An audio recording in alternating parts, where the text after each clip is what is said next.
The Comanche warrior lay dying in the street, and 30 townsfolk walked past him like he was already a ghost.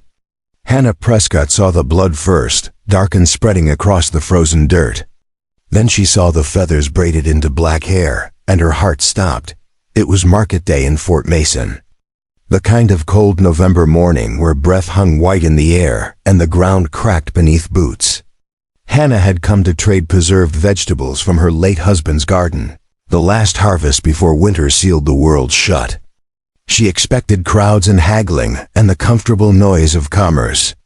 Instead, she found silence, the kind of silence that falls when good people pretend not to see. She pushed through the cluster of bodies near the general store. Men in heavy coats, women clutching baskets, children peeking between adult legs. They formed a loose circle, keeping distance, as if whatever afflicted the man on the ground might be contagious. Hannah saw Mrs. Calloway, who'd brought her soup after Thomas died. Saw Martin Fletcher, who'd helped repair her barn roof last spring. Saw faces she'd known for 15 years, faces she'd trusted. All of them staring at the ground, at the sky, at anything except the bleeding man. Hannah saw his legs first. Buckskin leggings, beaded and worn. One moccasin missing. His feet were bare and blue with cold. Then she saw his chest rising and falling in shallow gasps. A gash ran from his shoulder to his ribs, the kind of wound a knife makes when it's meant to kill. Blood pooled beneath him, black against the pale dirt. Steaming slightly in the cold air, she knelt before she could think. Her basket tipped, spilling turnips and carrots across the street. They rolled between boots and under wagon wheels. No one moved to help her gather them. No one even looked down. The warrior's eyes were closed. His face was gaunt, carved by hunger and pain and something else, something that looked like resignation. Frost clung to his eyebrows and the corners of his mouth. He couldn't have been more than 40, but suffering aged him. Deep lines bracketed his mouth. His cheekbones stood out sharp enough to cut. His right hand clutched something, a leather pouch worn smooth by years of handling. The beadwork was faded but still visible, blue and white and red in a pattern Hannah recognized but couldn't quite place. Hannah reached out, then stopped. Her hand hovered above his shoulder. She'd touched wounded men before. Her husband Thomas had come home from the war with a bullet still lodged near his spine. She'd cleaned infections, changed bandages, held him through fever dreams until the morphine finally let him sleep. She'd washed his body when he died, prepared him for burial with her own hands. She knew the weight of the dying, the specific temperature of skin losing its warmth. But this was different. This was a Comanche. Fort Mason had lost 12 people to Comanche raids over the past decade. The Jepson family, burned out 3 years back, their youngest daughter never found. The cattle drivers ambushed at Red Creek, their bodies left for the buzzards. The stagecoach that never arrived last spring, its passengers discovered weeks later. Everyone here carried memories sharp as broken glass. Everyone here had buried someone, mourned someone, cursed the Comanche name while standing over fresh graves. A hand grabbed her arm. Rough, pulling her back hard enough to hurt. Hannah looked up. Samuel Porter, the blacksmith, loomed over her. His face was hard, beard shot through with gray. His hands were scarred from years at the forge, strong enough to bend iron. He'd lost a brother to raiders 5 years ago, found him scalped and mutilated on the North Trail. Porter hadn't been the same since. His eyes held something cold now, something that looked like it had stopped feeling a long time ago. "Mrs. Prescott," he said, voice low and tight. "Step away from that. He's hurt. He's Comanche. He's dying." Porter's grip tightened. Hannah felt his fingers digging into her arm, felt the anger vibrating through him like heat from his forge. "Good," he said. "One less to raid our homes. One less to kill our families. Let him bleed." Hannah jerked free. She turned back to the warrior, whose eyes had opened. They were dark and unfocused, searching the faces above him. Looking for something, maybe mercy, maybe just acknowledgement that he still existed. That he was more than a thing to step over, more than a problem to be ignored until it solved itself. She pulled off her shawl and pressed it against the wound on his chest. Blood soaked through immediately, warm against her cold fingers. The warrior flinched but didn't cry out. His jaw clenched, muscles standing out like rope. He made no sound at all, as if even in dying he refused to give them the satisfaction. Hannah. Another voice, softer but no less insistent. Reverend Mitchell stepped forward, hat in hand.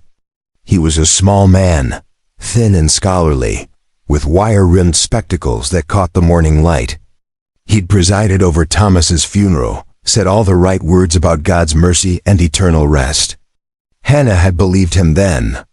Now she wasn't so sure what he believed. "This isn't wise," Mitchell said. "Wise?" Hannah didn't look up. She pressed harder on the wound, feeling the warrior's heartbeat against her palm. Weak but steady. Still fighting. What's wise about letting a man bleed to death in the street?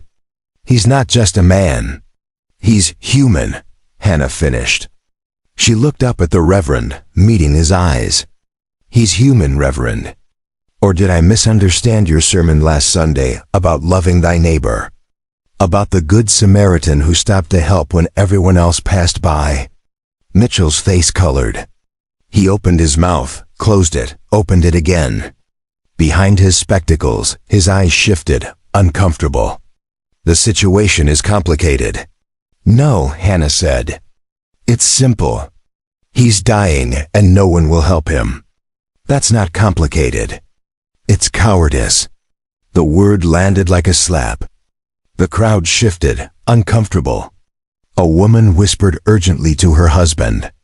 Two men exchanged glances and walked away, boots crunching on the frozen ground.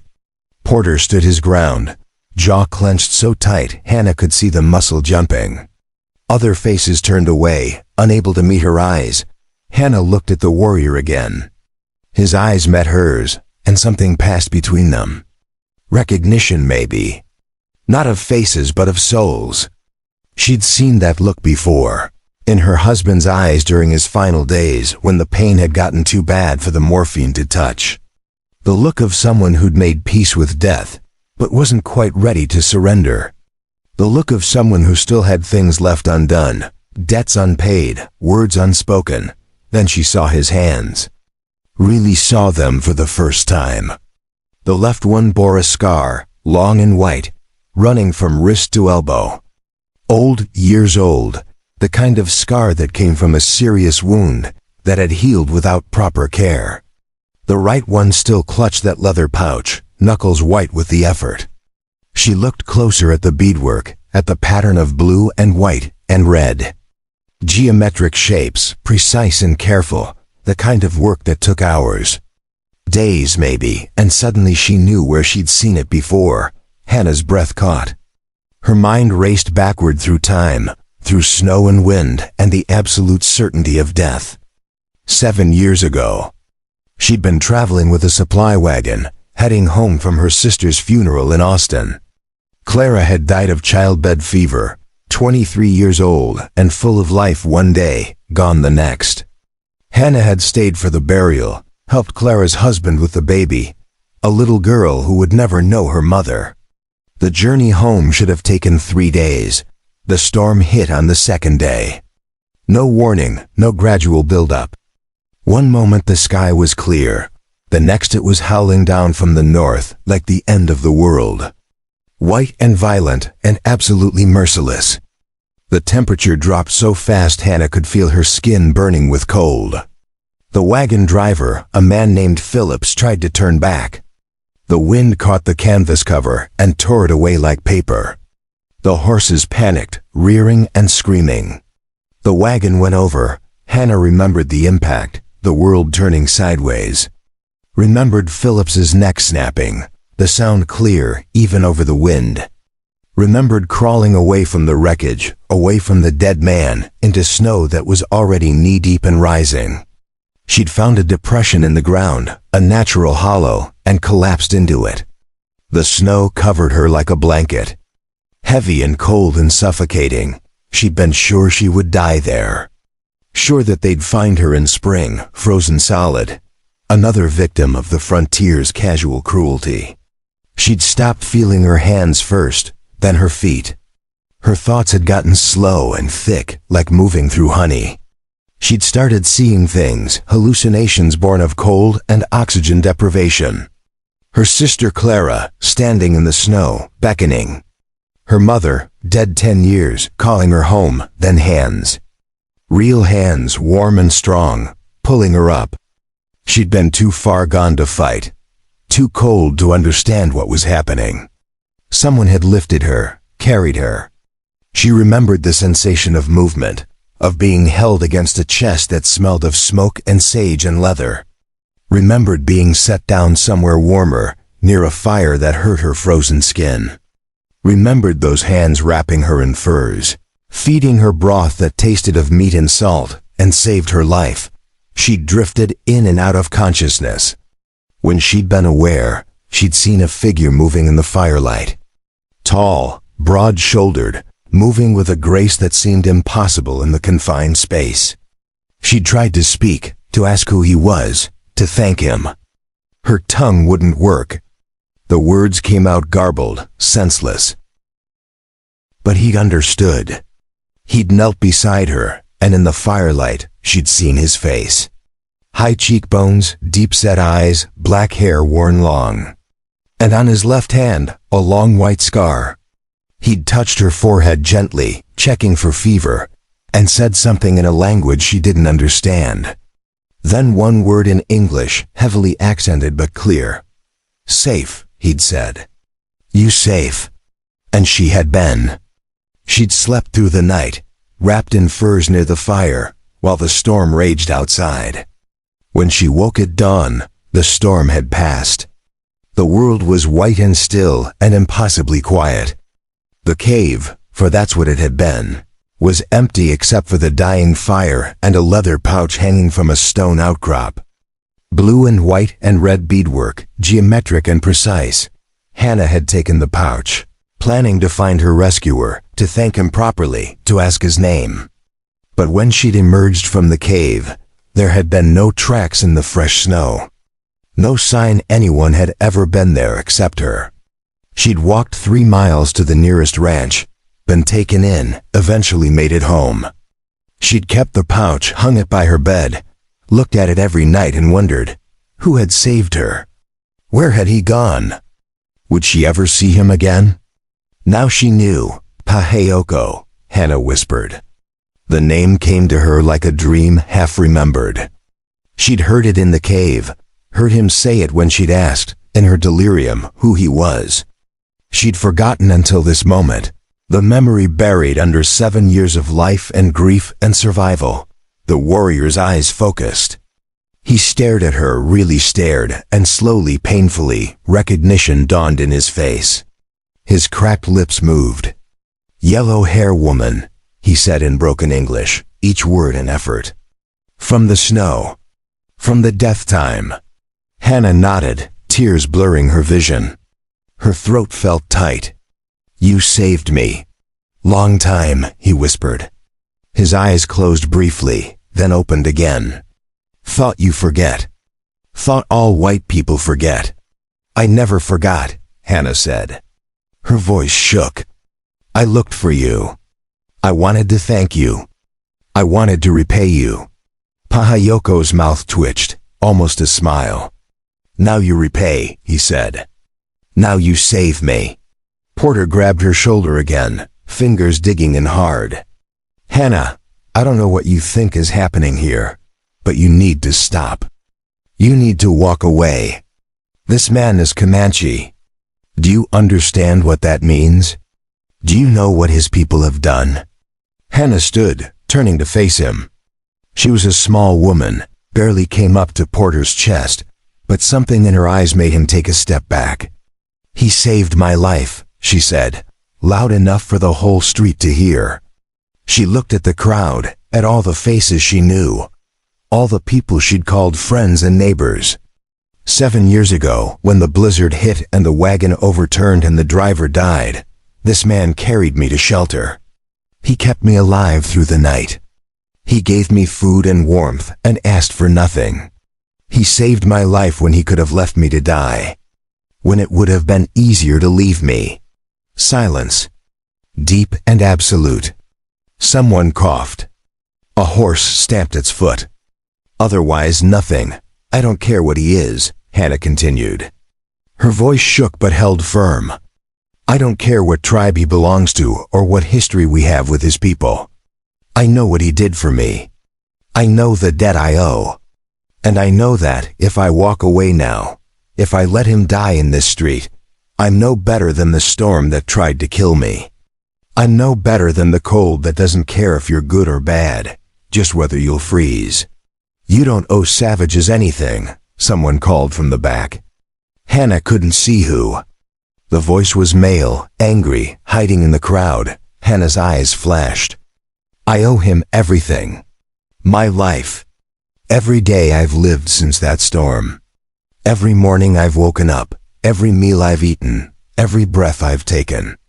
All of it is because of him. And I'm taking him home. The crowd erupted. Voices overlapped, angry and afraid and confused. Porter stepped closer, trying to reason with her, his voice low and urgent. Reverend Mitchell raised his hands, calling for calm, for rational discussion.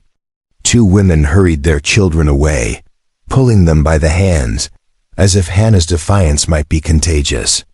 The storekeeper appeared on his porch, shaking his head slowly, his face grave. Hannah ignored them all. She bent down and slid her arms under Pahayoko's shoulders. He was heavier than he looked, all bone and muscle and the dead weight of near death. She strained, lifting. Her back protested. Her arms trembled. Thomas had been bigger, and she'd helped move him in his final days, but Thomas had been able to help, able to support some of his own weight. Pahayoko was completely limp, barely conscious, but she got him upright, got his arm over her shoulder. His head lolled against her neck. His breath was hot against her skin, rasping and irregular. She could feel his heartbeat, faint and fast, fighting to keep going. Mrs. Prescott, the storekeeper called. His name was Dennison, and he'd always been kind to her. Gave her credit when money was tight, asked after her health, treated her with respect. Now his voice was hard. If you do this, you won't be welcome here again. We can't have Indians in town, not even half-dead ones. It's not safe. It's not right. The territorial government has policies. We have agreements with the army. You're putting all of us at risk. Hannah met his eyes. She thought about all the time she'd shopped here, all the transactions, all the small kindnesses. Thought about the credit he'd extended and the conversations they'd had. Thought about whether any of it mattered more than the man dying in her arms. Then I guess I won't be coming back, she said. She took a step. Pahayoko's weight nearly pulled her down, but she steadied herself against a hitching post. Another step. The crowd parted slowly, reluctantly, like water flowing around stone. Faces watched her, some angry, some pitying, some simply confused. She saw Mrs. Calloway's face crumple, saw the woman turn away. Saw young Billy Henderson watching with wide eyes. Saw his mother cover those eyes with her hand. Her wagon was hitched at the end of the street. Getting there felt like crossing a desert. Every step was agony. Her shoulders burned. Her back felt like it might break. Pahayoko tried to help, tried to support some of his own weight, but he was too weak. His legs dragged, boots scraping the frozen ground. Blood dripped from his wound, leaving a trail behind them like breadcrumbs, like evidence, like an accusation the town would have to clean up. Finally, they reached the wagon. Hannah braced Pahayoko against the side, holding him there with her body while she climbed up. Her skirts caught on the wheel. She yanked them free, not caring if they tore. Then she turned and pulled, dragging him into the bed among empty crates and burlap sacks. He collapsed, breathing hard, eyes closed again. His face was gray now, the color of old snow. She covered him with blankets, tucking them around his shoulders, trying to conserve what little warmth he had left. Then she climbed onto the driver's seat. Her hands shook as she took up the reins. She looked back at the town one more time. The whole population of Fort Mason was watching now. Dozens of faces turned her direction. She saw judgment in their eyes, fear, disgust, anger at her defiance, at her refusal to accept what they all knew to be true. That some people were worth saving and some weren't. That some debts mattered and some didn't. But she also saw something else, something she hadn't expected. Shame. A few people looked away, unable to meet her eyes. A woman's face crumpled, and she turned toward her husband, whispering urgently. He shook his head, but his face was troubled. Reverend Mitchell stood with his head bowed, hat crushed in his hands, spectacles catching the light. Even Porter's expression had shifted, anger giving way to something more complicated. Something that looked almost like doubt. Hannah clicked her tongue and snapped the reins. The horses moved, pulling the wagon down the street and out of town. No one tried to stop her. No one called out. They just watched her go, silent as stones, silent as the man dying in her wagon bed. The road home stretched 5 miles through open prairie. The wind picked up, cutting through her dress like knives. She'd left her shawl behind, soaked with Pahioko's blood, probably still lying in the street where she'd dropped it. The cold bit deep, but she barely felt it. Her mind was racing, calculating what she had at home. Bandages, yes. Whiskey for cleaning wounds. Herbs her mother had taught her to use, yarrow for bleeding, comfrey for healing. If she could get him stable, keep infection away, he might survive. Might behind her, in the wagon bed, Pahioko stirred. She glanced back. His eyes were open, watching the sky. Clouds gathered overhead, gray and heavy with the promise of snow. Another storm coming. The timing felt significant, like the world was circling back on itself. Why? He asked, voice barely audible over the rattle of wheels and the wind. Hannah didn't answer right away. She thought about Thomas, dead 2 years now from the bullet that had finally shifted and pierced something vital. Thought about her sister Clara, taken by fever, leaving a daughter who would never know her. Thought about all the people she'd lost and all the debts she'd never been able to repay. Thought about the randomness of it all, how death came without reason or justice, how survival was just luck and the kindness of strangers. "Because you saved me," she said finally. "Because someone should. Because if we don't help each other, what's the point of any of it?" Pahioko said nothing for a long moment. Then, so quietly she almost missed it, he said, "Your people hate my people. My people hate your people. This is the way." "Then maybe," Hannah said, "it's time for a different way." The ranch appeared on the horizon. Small and weathered, the house Thomas had built with his own hands before the war. The barn listing slightly to the left. The fence that needed mending. The garden, empty now except for a few dried stalks. Home, such as it was. Lonely and quiet, but hers. Hannah guided the horses to the porch and set the brake. She climbed down, every muscle protesting, and went to the wagon bed. Pahioko had passed out again. His breathing was shallow, irregular, barely there. The blood had slowed, but not stopped. She had maybe hours, maybe less. Maybe he was already too far gone. No, she refused to think that way. Refused to let him die after bringing him this far. Hannah slid her arms under him once more and pulled. He was dead weight now, completely unconscious. She got him to the edge of the wagon, then half carried, half dragged him toward the house. Her feet slipped on the steps. She caught herself, adjusted her grip, kept going. The door hung open, creaking in the wind.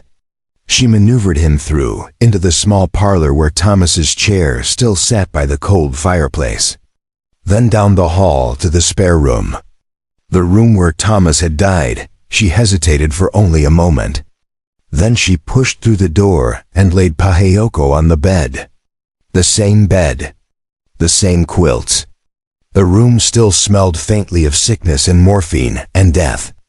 She'd avoided it for 2 years, kept the door closed, unable to face the memories. Now here she was, laying another dying man in the same place, but this man wouldn't die. She wouldn't allow it. Hannah immediately went to work. She grabbed scissors from her sewing basket and cut away Pahayoko's shirt. The buckskin was thick, hard to cut, but she managed.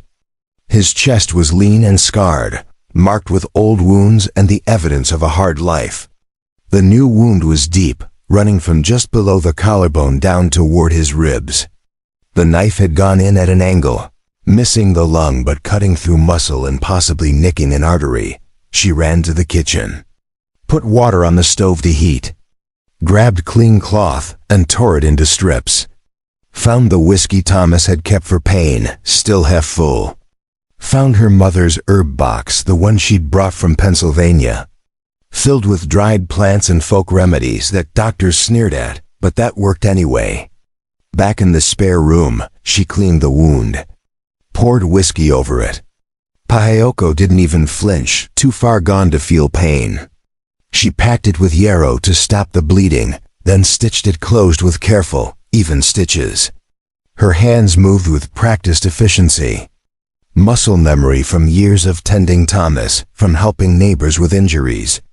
From a lifetime on the frontier where everyone learned basic medicine or died. The stitching took an hour.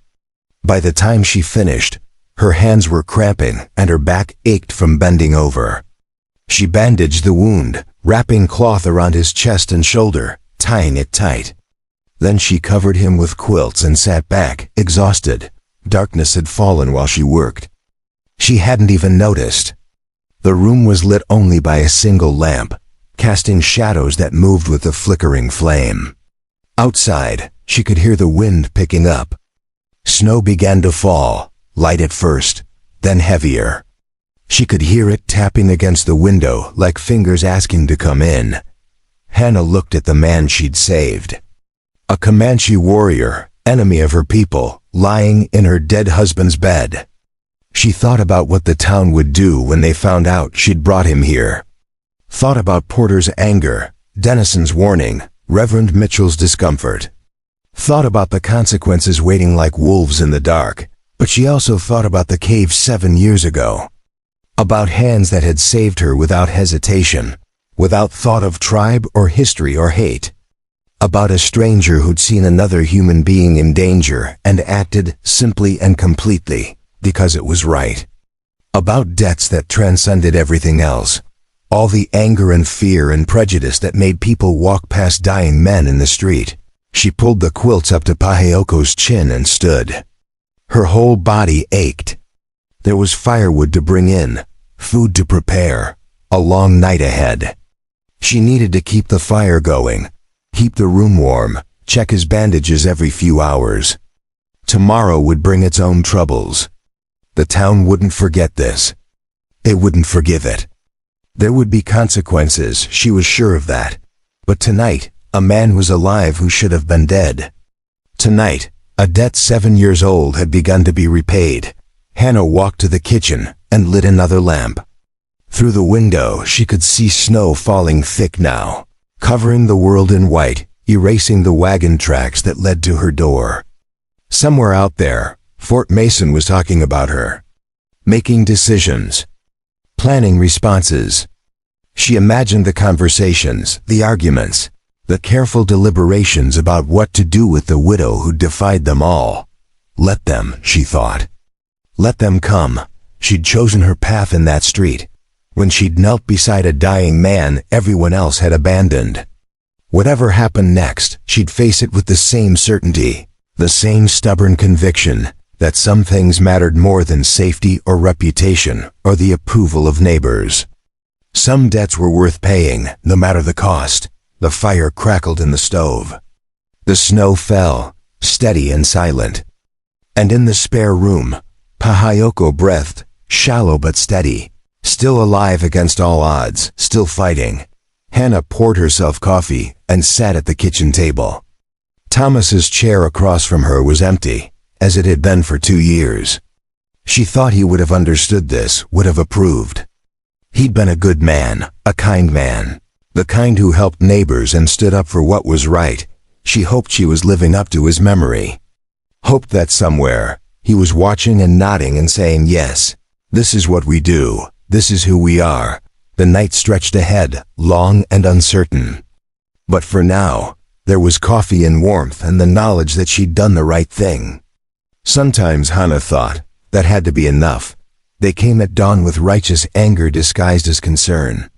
Hannah heard the horses before she saw them, 4 riders moving deliberately up the long approach to her ranch. She'd been awake all night, checking Pahayoko's breathing, changing his bandages, spooning water between his cracked lips.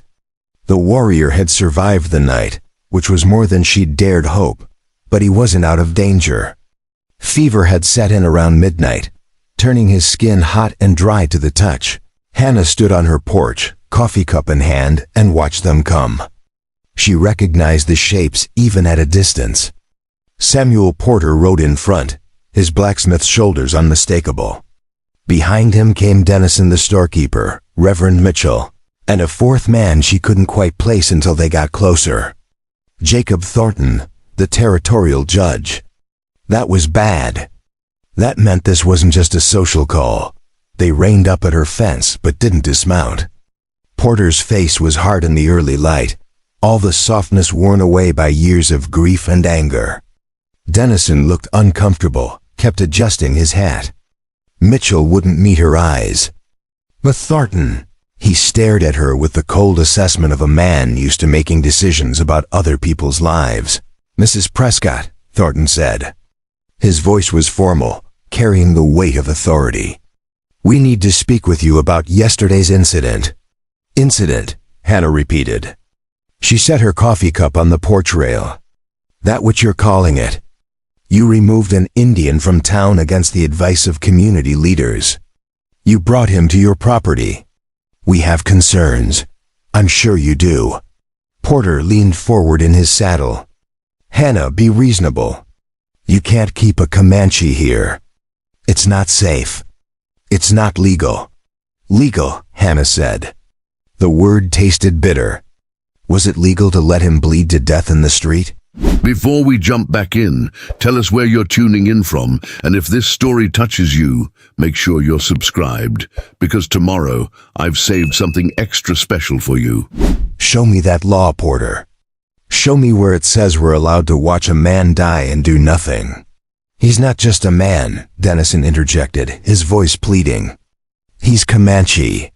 Hannah, these people have killed our neighbors. They've burned homes. They've taken children. You can't just forget that. I haven't forgotten anything, Hannah said. Her voice was quiet but cut like a blade. I remember the Jepson family. I remember the cattle drivers.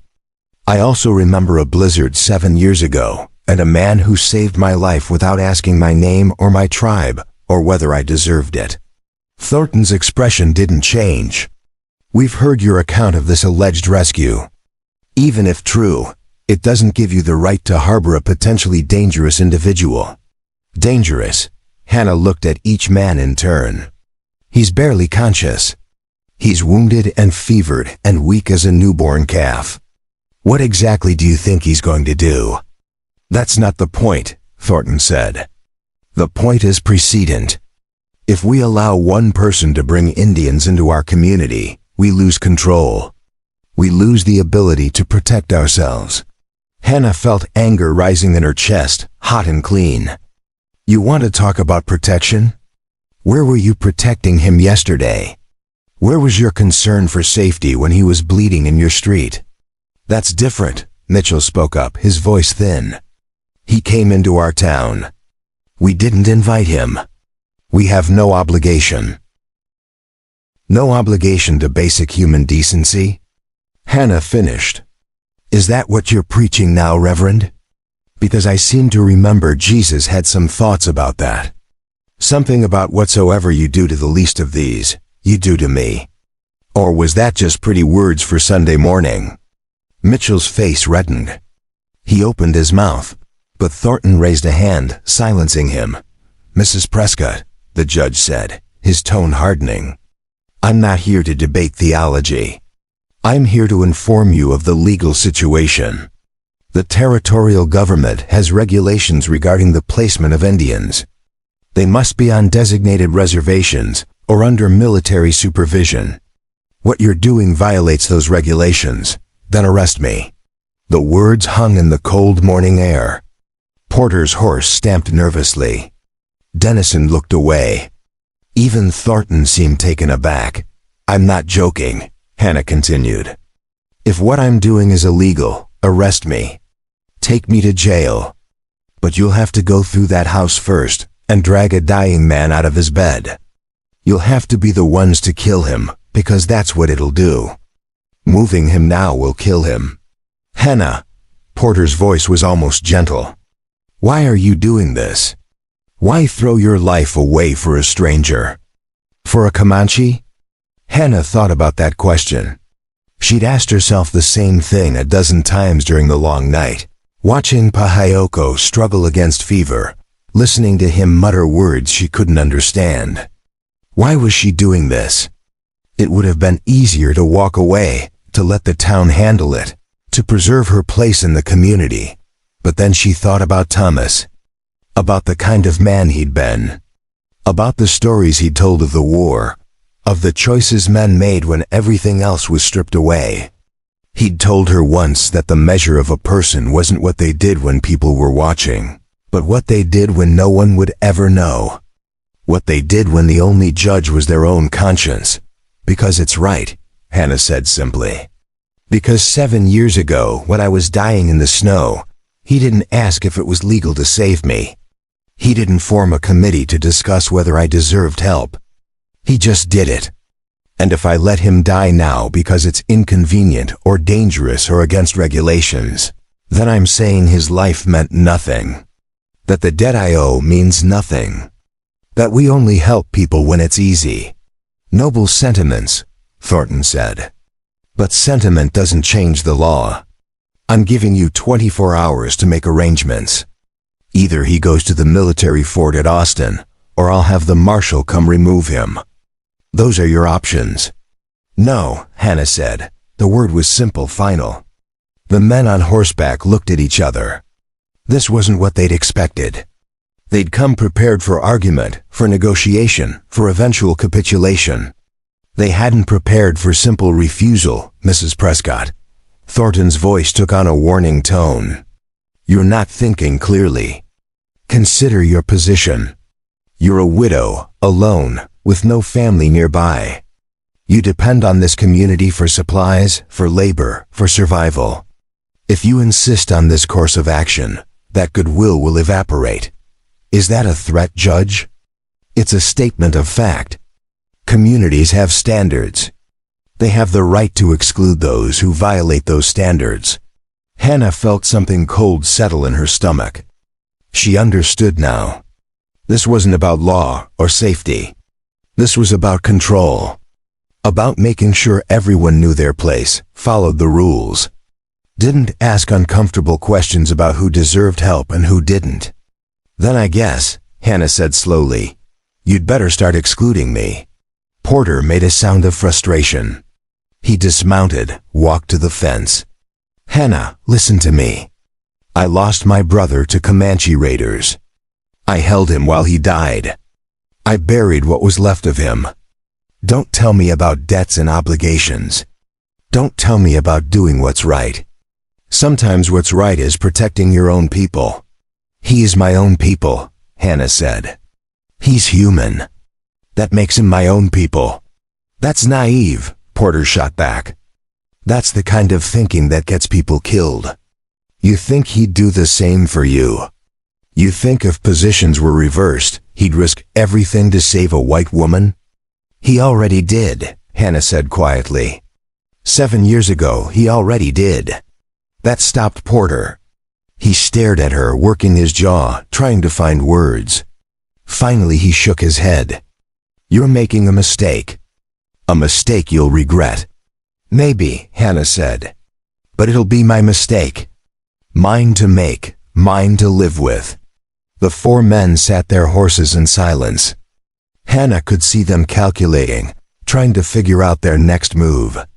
Thornton's face was unreadable, but she could see anger in the set of his shoulders. Mitchell looked miserable, caught between his conscience and his community. Dennison just looked tired. 24 hours, Thornton said finally. After that, the marshal comes. And Mrs. Prescott, if you interfere with a lawful removal, you will be arrested. That's not a threat. That's a promise. He turned his horse. The others followed. They rode away at a walk, deliberate and unhurried, making sure she understood they weren't retreating, just giving her time to reconsider.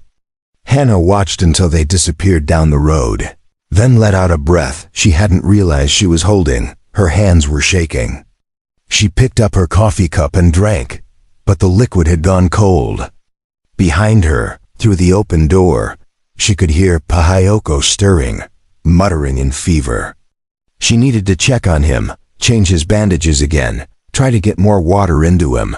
Hannah went back inside. The house felt too quiet, too empty except for the sound of Pahayoko's labored breathing. She walked to the spare room and found him twisting in the sheets, his face sheened with sweat. The fever was worse. She touched his forehead and felt the heat radiating from his skin. "Easy," she murmured. She wet a cloth in the basin beside the bed and wiped his face. "You need to hold on. Just a little longer." Pahayoko's eyes opened, unfocused and glazed. He said something in Comanche, urgent and desperate. His hand grabbed her wrist, surprisingly strong despite his condition. He pulled her closer, still speaking words she couldn't understand. "I don't know what you're saying," Hannah said. "I'm sorry. I don't speak your language." He seemed to understand. His grip loosened. He took a shuddering breath and switched to broken English. "They come. I hear. They want me gone. Yes. You should let me go. Save yourself." Hannah shook her head. "I didn't save you just to give up now. Why?" The question again. He'd asked it yesterday in the wagon. Now he asked it again, with genuine confusion. "Your people, my people, we are enemies. This is known. This is the way of things. Maybe it shouldn't be." Pahayoko closed his eyes. A weak smile touched his lips. "You are a strange woman. Brave, but strange." Hannah sat down on the edge of the bed. She noticed his breathing was more labored, the fever clearly taking its toll. "Why did you come to Fort Mason? What brought you to town if you knew it was dangerous?" Pahayoko's face darkened with pain, both physical and something deeper. "Looking for someone. My daughter." Hannah's breath caught. "You have a daughter?" "Had, maybe, I don't know." His voice was rough with emotion. 15 years ago, there was raid. Not my raid. Other band, young warriors, angry and stupid. They take white children from settlement. Army chase them. Fight happens. Many die, both sides. Children scatter. He paused, struggling to find words in a language not his own. "My daughter, she was with me that day, helping with horses. She was 6 winters old. When shooting start, she run. I try to find her, but soldiers everywhere, bullets flying like angry hornets. I escape, but she is gone. Vanished like smoke. You think she was taken by settlers?" "I think she was found. Alone, dressed like Comanche. What would white people do with Comanche child?" Pahayoko's eyes met hers, challenging her to answer honestly. Hannah knew the answer. Sometimes they killed Indian children outright. Sometimes they took them to missions or orphanages, erased everything they'd been, made them white. Either way, the child would be lost to their people, their family, their past. "I searched for years," Pahayoko continued, his voice growing weaker. "Ask other Comanche if they see her. Ask traders if they hear stories. Nothing. Then 2 moons ago, I hear about woman in Fort Mason who takes in children with no home. Children others don't want. I think maybe, small chance, my daughter is there. So I come to town, to ask, to look. But when I arrive, people see Comanche. Man with knife, he cut me before I can speak word. Then everyone walk away like I am already dead. The woman who takes in children, Hannah said slowly. You mean Sarah Hutchins? She runs the orphanage? Paheoko nodded weakly, his strength clearly fading. That is name I hear from trader. Hannah knew Sarah Hutchins. Everyone did. She ran the orphanage on the east side of town, took in children nobody else wanted, including Indian children sometimes. But Sarah raised them strictly white, no native language, no native customs, no acknowledgement of where they came from. Hannah had never agreed with the approach but had never said anything. It wasn't her business, now it was. I'll find out, Hannah said firmly. If your daughter is there, I'll find out. I'll get answers for you. Why you help me more? You already risk everything. Already lose everything. Because, Hannah said, a father should know what happened to his daughter. And if she's alive, she should know her father never stopped looking for her. Paheoko closed his eyes. A single tear traced down his weathered cheek, cutting through the dust and fever sweat. If she is there, she will not want to see me. She will be white now, think white, hate Comanche. Hate me for being what I am. Maybe, Hannah acknowledged. Or maybe she's been waiting 15 years for someone to tell her the truth. For someone to come find her. She stood and checked his bandages. The wound looked worse, the skin around it red and inflamed despite her efforts. Infection was setting in. She needed stronger medicine, supplies she didn't have. The herbs in her kitchen wouldn't be enough. Hannah made a decision. There was a trading post 15 miles west, near the reservation border. The man who ran it, a half-Cherokee named Daniel Ross, didn't care about town politics or territorial regulations. He traded with everyone, Indian and white alike. If she rode hard, she could get there and back before nightfall. She went to her bedroom and pulled out the small wooden box from under the bed. Inside was the money she'd saved since Thomas died, every spare dollar carefully hoarded. $43 total. She counted out 25 and left the rest. It would have to be enough. I'm going to get medicine, she told Paheoko, though he seemed too deep in fever to hear. Real medicine, the kind that might actually save you. Don't die while I'm gone. She changed into canvas riding pants, packed a canteen and some jerky, then went to the barn and saddled her paint mare, Dancer. As she led the horse out, she looked back at the house. It looked small and vulnerable in the morning light, smoke rising from the chimney. Inside, a dying man fought for his life. Tomorrow, the marshal would come with authority and force, but today, she had a chance. One chance to save him, to help him find his daughter, to prove the world could be different. Hannah mounted up and turned Dancer west. She kicked the mare into a gallop, and the prairie opened up before them, endless and indifferent. The cold wind stung her face.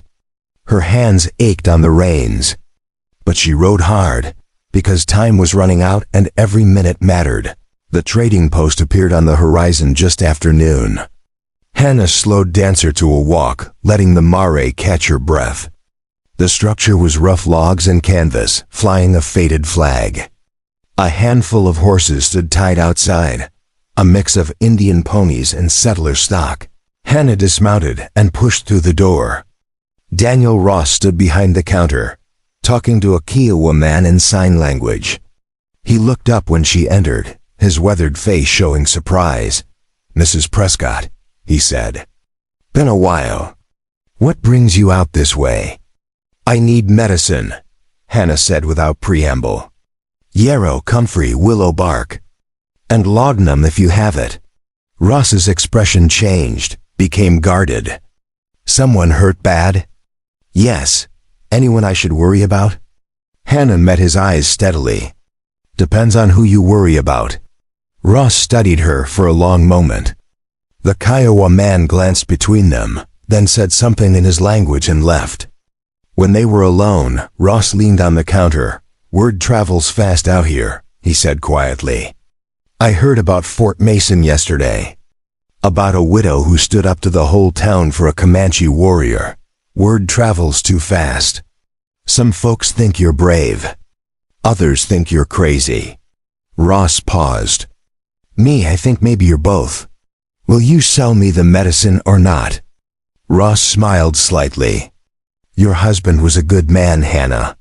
Fair man. He'd have done the same thing you're doing.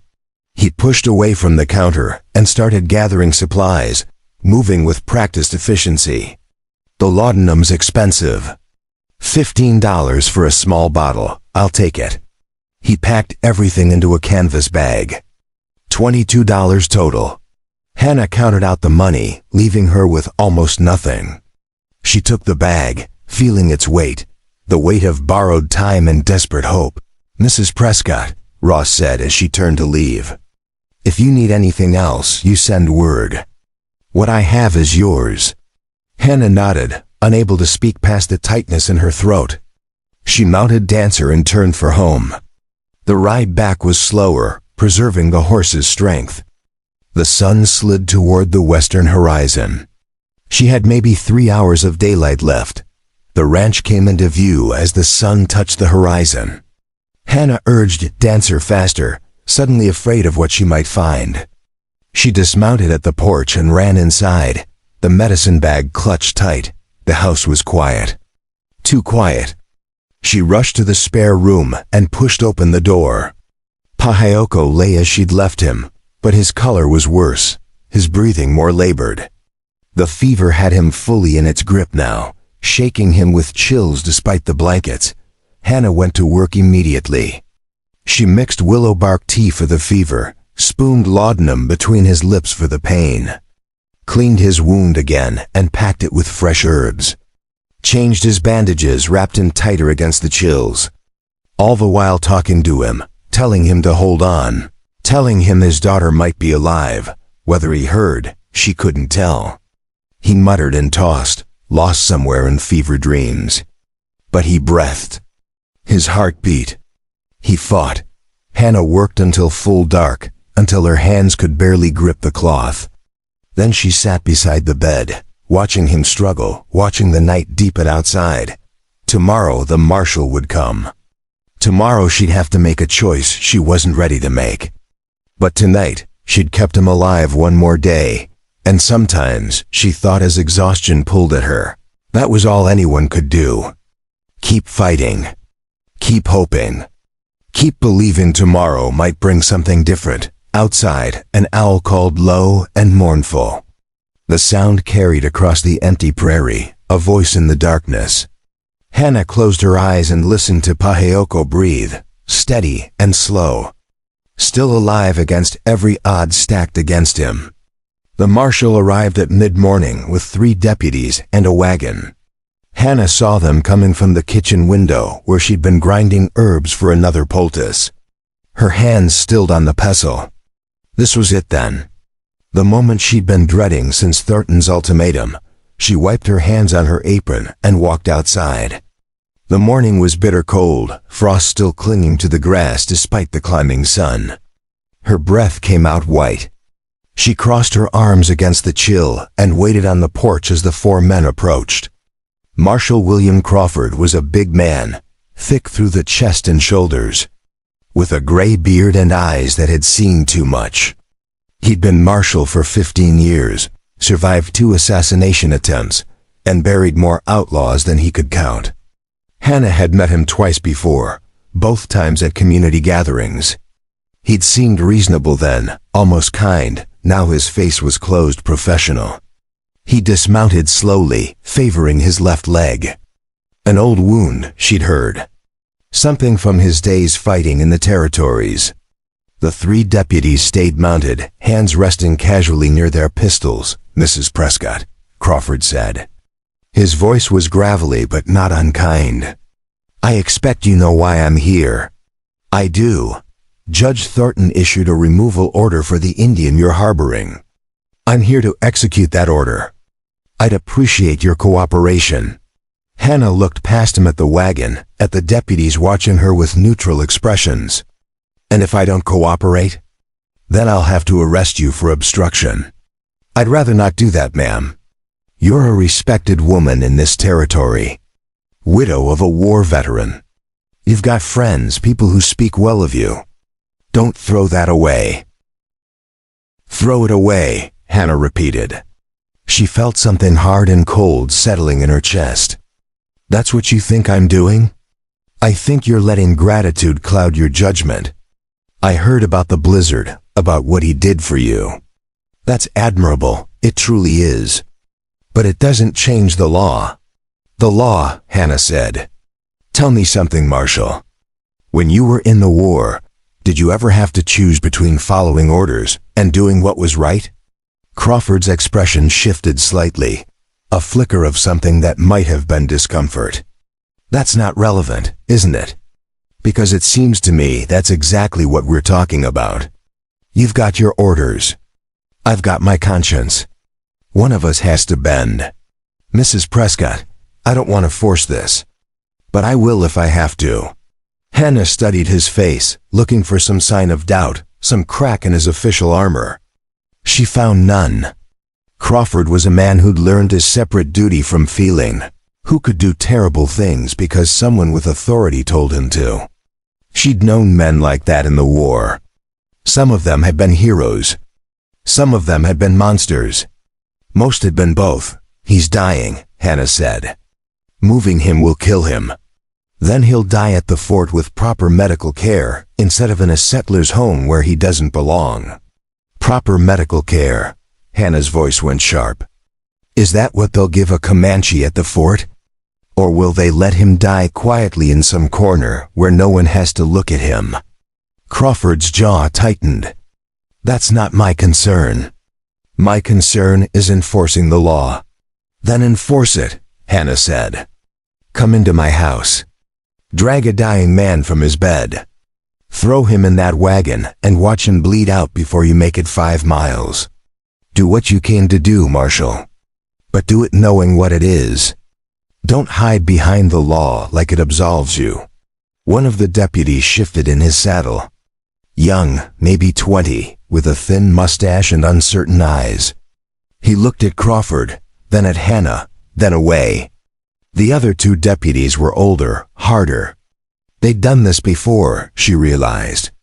They'd removed Indians from where they weren't wanted.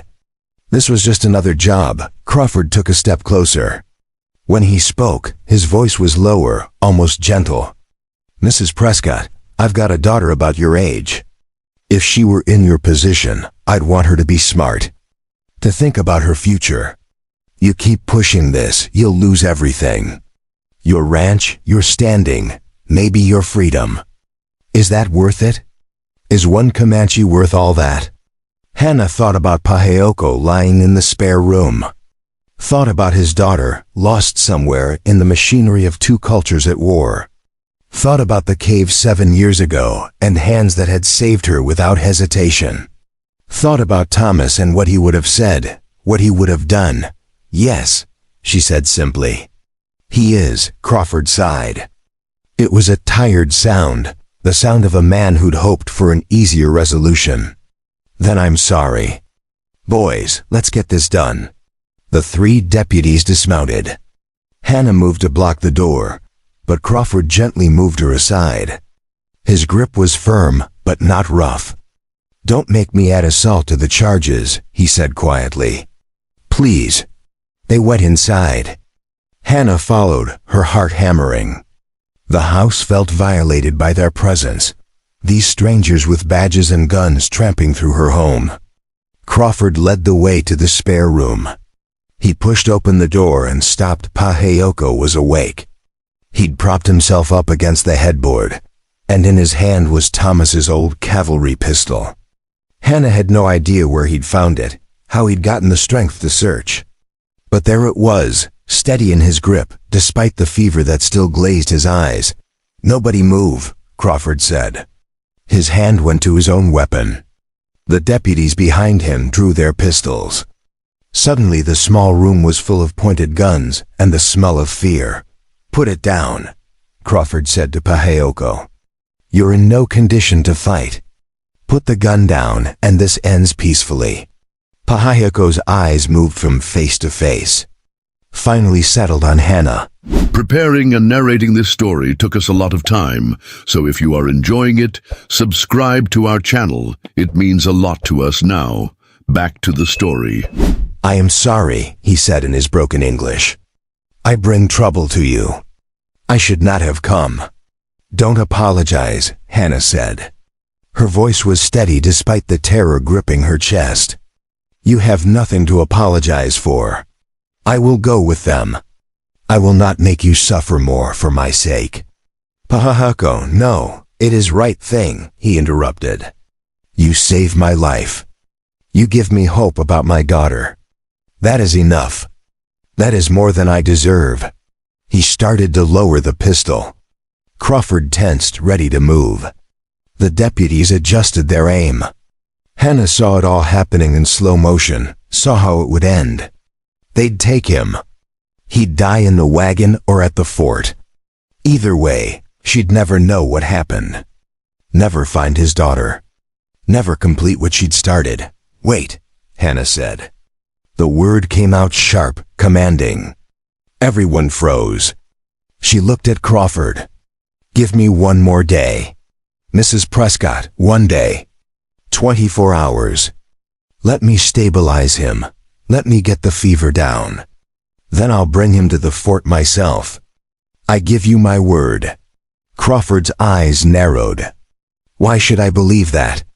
"Because I've never broken my word in my life. Ask anyone in Fort Mason. Ask Judge Thornton. I'm a lot of things, Marshal, but I'm not a liar."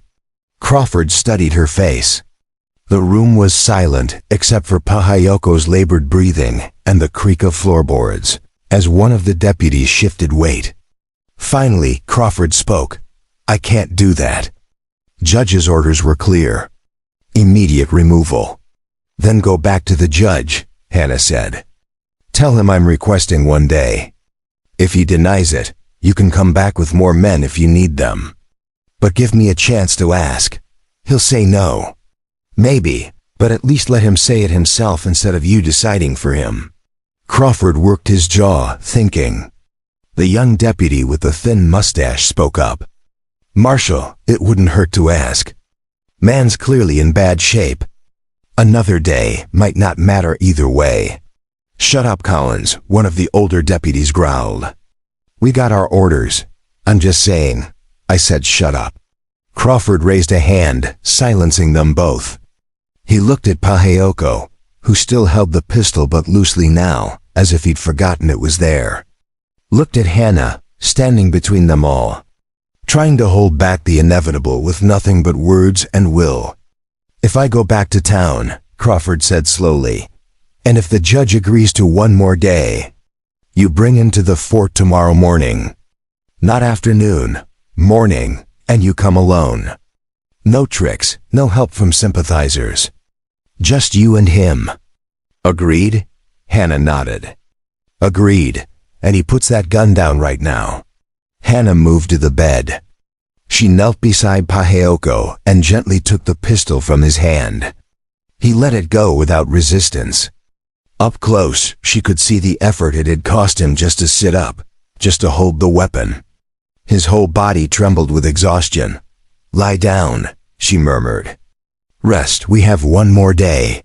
Paheoko collapsed back onto the pillows. His eyes closed. Within seconds, he was unconscious again, the brief surge of adrenaline spent. Hannah set the pistol on the nightstand and stood, facing Crawford. "1 day," the marshal said. "Don't make me regret this." He gestured to his deputies. They holstered their weapons reluctantly and filed out. Crawford paused at the door, looking back at Hannah. "I meant what I said earlier. You're throwing your life away for this. I hope you know that. I know what I'm doing, do you? Because from where I stand, It looks like you're sacrificing everything for someone who'll be dead in a week anyway. That's not noble. That's just wasteful. Hannah felt anger flare. Get out of my house. Crawford left. Hannah listened to their boots on the floorboards, the front door closing, the sound of horses moving away. Then she sat heavily on the bed beside Pahayoko and let out a shaking breath. They had one day. 24 hours to bring down the fever, to stabilize him enough for transport, to somehow find his daughter in a town that had already turned against her. It felt impossible. But then, everything about the last 3 days had felt impossible. Hannah stood and went to the kitchen. She had work to do. More herbs to prepare, more medicine to administer. And she needed to plan, to figure out how to get into town, find Sarah Hutchins, and get answers about a Comanche girl taken 15 years ago. The morning passed in a blur of activity. She changed Pahayoko's bandages again, forced more laudanum and willow bark tea into him. The fever was stubborn but had finally peaked. She could feel it starting to break, his skin growing less furnace hot, more normally warm. It was progress, slight but real. Around noon, she heard another horse approaching. Hannah tensed, wondering if Crawford had changed his mind. But when she looked out, she saw a single rider.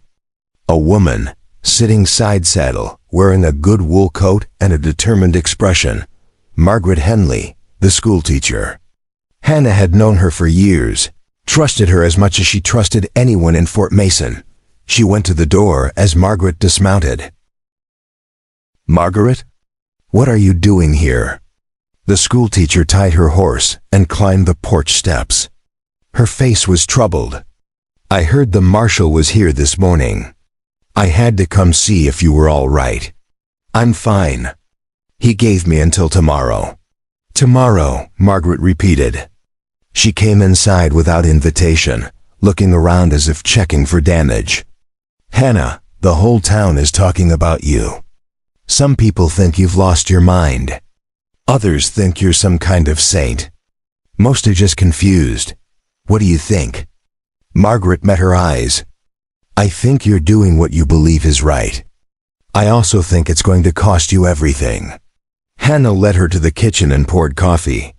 They sat at the table, and for a moment neither spoke. Finally, Margaret broke the silence. Sarah Hutchins came to the school yesterday afternoon. She heard about the Comanche, about what he said regarding his daughter. Hannah, she was terrified. Hannah's pulse quickened. Why? Because she does have a girl at the orphanage who might be Comanche. She's about 21 now, been there since she was 6. Sarah found her wandering alone after a raid. Took her in, raised her white. Changed her name, her language, everything. The girl doesn't even know she's Indian. What's her name? Rebecca. Rebecca Hutchins. Sarah adopted her legally 10 years ago. Hannah felt her chest tighten. Does she remember anything? About before? Sarah says no. Says the girl's memory starts from when she came to the orphanage. Everything before that is gone, like it never happened. Or like it was taken from her, Hannah said bitterly. Does she look Comanche? Margaret hesitated. She could be. Dark hair, dark eyes, certain features. But she's lived as white so long, dressed as white, acted as white, that nobody really thinks about it anymore. She's just Rebecca, Sarah's adopted daughter. Hannah stood and paced the kitchen. Her mind was racing. I need to talk to her. To Rebecca. She has a right to know her father's been looking for her. That he never stopped looking. Hannah, you can't. Sarah's forbidden anyone from telling the girl. She's convinced it would destroy Rebecca's life, everything she's built. And honestly, she might be right. What good does it do to tell someone there's something they don't remember being? What good? Margaret, her father is dying. He came to Fort Mason looking for her. Don't you think she deserves to know that? Don't you think she deserves to choose? Choose what? To be Comanche? She doesn't even speak the language. She doesn't know the customs. She'd be a stranger to her own people. She's a stranger to herself right now, Hannah shot back. She's living a lie. Sarah had no right to erase who she was. Margaret's face was pained. Sarah saved her life. If she hadn't taken her in, that little girl would have died or worse. She did what she thought was best. Best for who? For Rebecca? Or for Sarah, who wanted a daughter and didn't care how she got one? The words were harsh, and Hannah saw Margaret flinch. But she didn't take them back. There was truth in them. Ugly truth that needed saying. I'm going to town, Hannah said. Tonight, after dark. I'm going to find Rebecca and tell her the truth. She can decide what she wants to do with it. Hannah, no.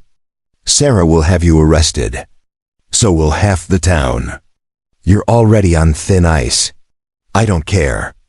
That girl deserves to know. Margaret stood. She looked at Hannah with something like admiration mixed with fear. You're going to lose everything. You know that, don't you? Your home, your reputation, possibly your freedom. All for people who can't even thank you properly. Hannah thought about that. Thought about her empty house, her empty life since Thomas died. Thought about all the things she'd lost already, and all the things that no longer seemed to matter. Maybe, she said. But at least I'll be able to live with myself. Margaret left shortly after, promising to say nothing about Hannah's plan. But Hannah saw the doubt in her eyes, the fear that she was watching a friend destroy herself. Maybe she was right. The afternoon dragged. Hannah checked on Paheoko constantly. His fever was definitely breaking now, his sleep more natural, less delirious. She managed to get some broth into him, watched him swallow reflexively. Progress, but not enough. Not nearly enough. As evening fell, she prepared for town. Changed into dark clothes, practical and warm. Braided her hair back. Checked Thomas's pistol, the one Paheoko had held that morning. 6 rounds fully loaded. She hoped she wouldn't need it. She told Paheoko where she was going, though he was too deep in sleep to hear. I'm going to find your daughter, she whispered. I'm going to bring her back here so you can see her. So she can see you. Hold on just a little longer. Hannah saddled Dancer and rode out as full dark settled. The temperature had dropped, frost forming on every surface. Her breath and the horse's breath hung white in the air. The stars were sharp overhead, cold and distant and indifferent. Fort Mason appeared as a collection of yellow lights in the darkness. Hannah circled wide, avoiding the main street. The orphanage sat on the east edge of town, a 2-story house with a fenced yard. Lights burned in the downstairs windows. Hannah tied Dancer to a tree 100 yards away and approached on foot. Her heart hammered. Her hands were cold inside her gloves. She had no plan, no idea what she'd say. She only knew she had to try. The fence was easy to climb. She dropped into the yard and moved toward the house, staying in shadows. Through a window, she could see into the parlor. Sarah Hutchins sat in a chair by the fire, reading. Alone. No sign of Rebecca. Hannah moved around the house, checking windows. In a second-floor room, she saw movement. A young woman brushing her hair, preparing for bed. Dark hair, dark eyes. The age was right. Hannah picked up a small stone and tossed it at the window. It clicked against the glass. The young woman looked up, startled. Hannah stepped into a shaft of moonlight and waved. The woman stared, confusion clear on her face. After a long moment, the window opened. The woman leaned out. Who are you? What do you want? Are you Rebecca Hutchins? Yes, who are you? My name is Hannah Prescott. I need to talk to you. It's about your father. My father? Rebecca's voice was sharp with confusion. I don't have a father. I'm an orphan. No, Hannah said. You're not. Your father is alive. He's been looking for you for 15 years. And he's dying. Rebecca stared down at her. Even in the moonlight, Hannah could see the shock on her face, the disbelief. That's impossible. Sarah told me both my parents were dead. She told me I was found alone after an Indian attack. You were found after an attack, Hannah said. But you weren't orphaned by it. You were separated. Your father is Comanche. His name is Paheoko.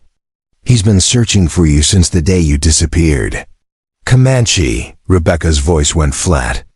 You're saying I'm Indian? Yes, that's insane. I'm not Indian. Look at me. I'm white. You were raised white. That doesn't change what you are. Rebecca pulled back from the window. For a moment, Hannah thought she'd close it, call for Sarah, end the conversation. But she didn't. She leaned out again, and this time her voice was different, smaller, uncertain.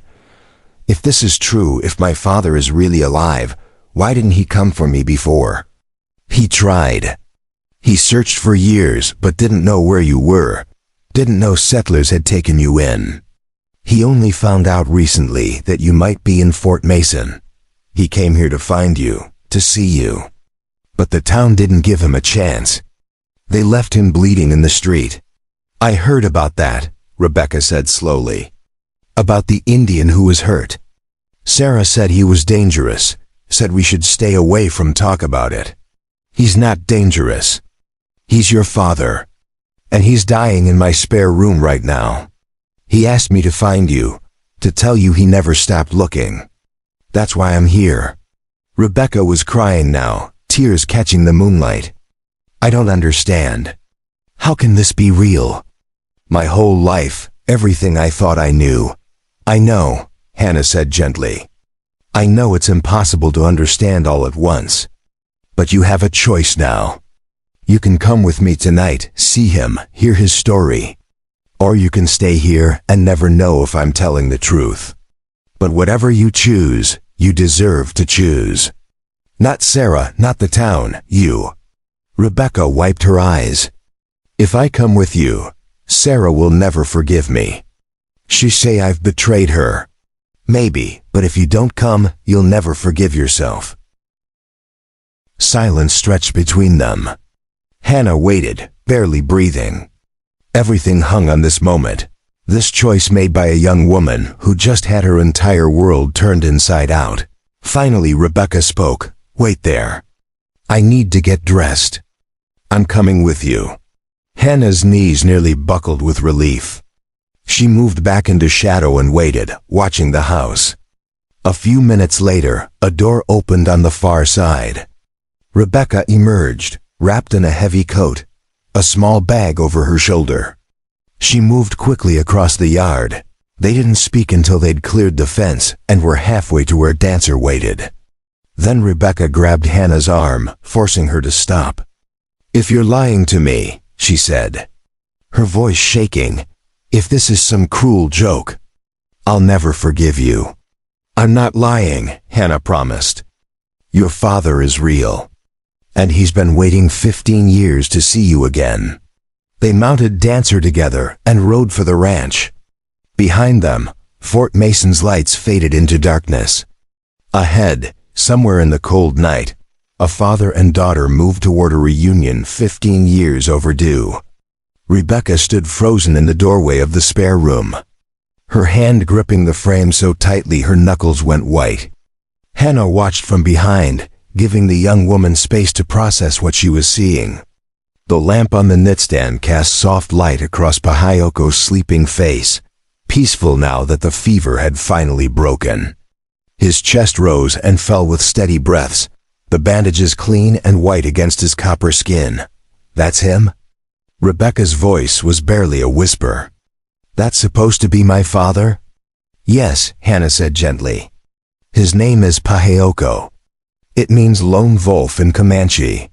Rebecca took a step into the room, then another. Her movements were hesitant, like approaching a wild animal that might bolt or attack.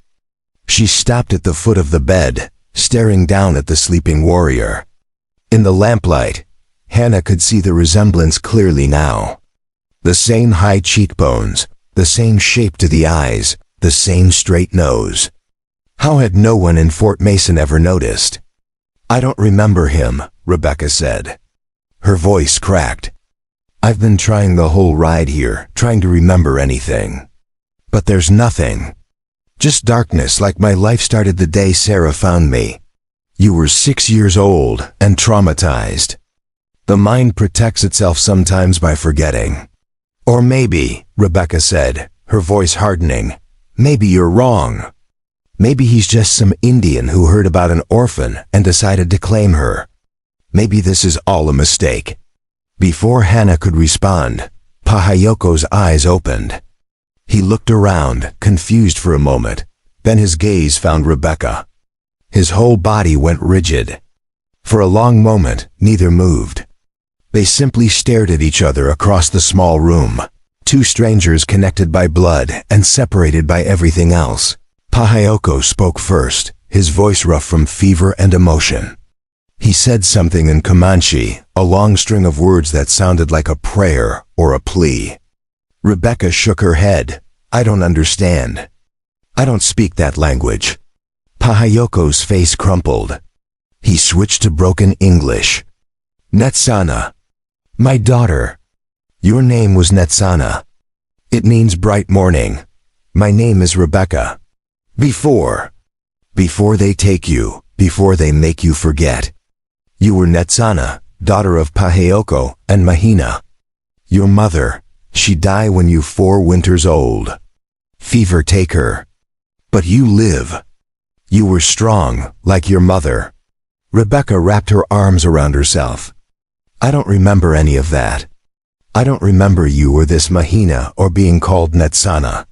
My first memory is waking up in Sarah's house with her telling me I was safe, that my parents were dead, that she would take care of me. She lie, Pahayoko said, trying to sit up. Hannah moved quickly to help him, adjusting the pillows behind his back. He winced with pain but kept his eyes locked on Rebecca. She lie to keep you. I never die. I search for you. 15 winters I search. Ask every trader, every traveler. Show them how you look, describe your laugh, your way of walking. No one see you. No one know. Until I hear about women in Fort Mason who take Indian children and make them white. Make them white? Rebecca's voice rose. She saved them. She gave them homes, education, futures. What would have happened to me otherwise? Would I have lived like you? Moving from camp to camp, always hunted, always at war? Pahayoko flinched as if struck. You would have lived with your people. Known your blood, your ancestors, your true name. You would have been free. Free to starve? Free to be killed? That's not freedom. That's just a slower death. Hannah stepped forward. Rebecca, he didn't come here to take you away from the life you've built. He came to find you, to know you survived, to give you the truth. What you do with that truth is your choice. Rebecca turned on her, eyes blazing. My choice? You dragged me out here in the middle of the night, turned my entire world upside down, and now you tell me it's my choice? What choice do I have? Believe a dying stranger who claims to be my father, or believe the woman who raised me for 15 years? I not stranger, Pahayoko said quietly. I am your father. You have mark here. He touched his left shoulder. Birthmark, shaped like bird wing. You have same mark.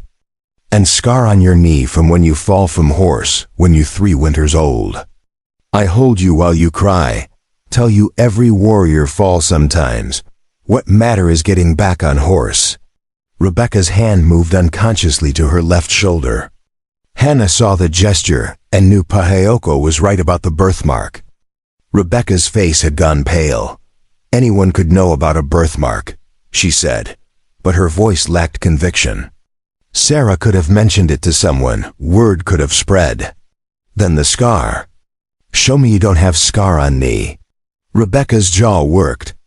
She didn't move to show or hide anything. Lots of children fall and get scars. Not like yours. Shaped like crescent moon, just below kneecap. You were so brave that day. Cry only little bit, then you stop and say you want to ride again. Your mother, she was worried, but I put you back on horse. You never afraid after that. Tears were streaming down Rebecca's face now. Stop, please stop. I stop when you tell me you not believe. When you look in my eyes and tell me I am liar. Can you do that, Netsana? Can you tell me I am not your father?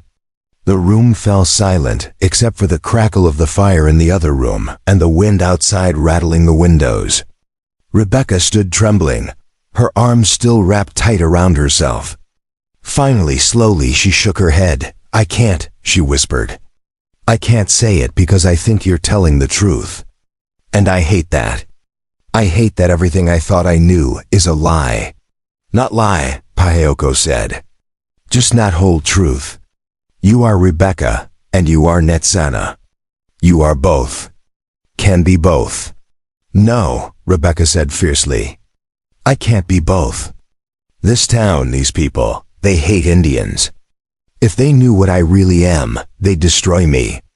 Everything I've worked for, every friendship, every bit of respect I've earned, it would all be gone. Don't you understand? Being white isn't just what I was taught. It's my survival. Hannah felt her heart break for this young woman caught between two worlds, belonging fully to neither. Rebecca, there are people who would understand. People who would accept you. Like who? Like the people who left him bleeding in the street? Like the marshal who came to drag him away? Like Judge Thornton who wants him gone by morning? Rebecca laughed bitterly. You're naive if you think this town has room for acceptance. Then leave the town, Pahayoko said. Come with me when I am well. Meet your people, learn your language, know who you really are. I can't do that either, Rebecca said. I don't know those people. I don't know that life. I'd be just as lost there as I am here. At least here I have Sarah, I have my work at the orphanage, I have something. You have lie. Maybe, but it's my lie. I've lived it for 15 years. I've made it real. Pahayoko sagged back against the pillows, the brief burst of energy spent. His face showed more than physical pain now. It showed the deeper wound of a father rejected, a heritage denied. Hannah moved to check his bandages, giving them both a moment. I should go, Rebecca said suddenly. Sarah will have noticed I'm gone by now. She'd be worried, maybe angry. I need to get back before this gets worse. Wait, Hannah said. Just a little longer. Let him rest, let yourself rest. You don't have to decide everything tonight, don't I? Tomorrow the marshal comes. Tomorrow he takes him away, and then what? Do I go back to pretending I never learned the truth? Do I lie to Sarah's face every day, knowing what I know now? You could come with us, Hannah said. The words surprised even her. When I take him to the fort tomorrow, you could come, see him settled, have more time to talk, and be seen by the whole town riding with you and him? That would be professional suicide. Sarah would disown me. My friends would turn on me. No, I can't be seen publicly supporting this. Then you choose the easy path, Pahayoko said, his voice weak but clear. You choose comfort over truth. I understand. It's easier to live as someone you not than fight to be who you are. That's not fair, Rebecca shot back. You don't know what it's like to be raised believing one thing and then have it all ripped away. You don't know what you're asking me to give up. I know exactly what I ask, Pahayoko said.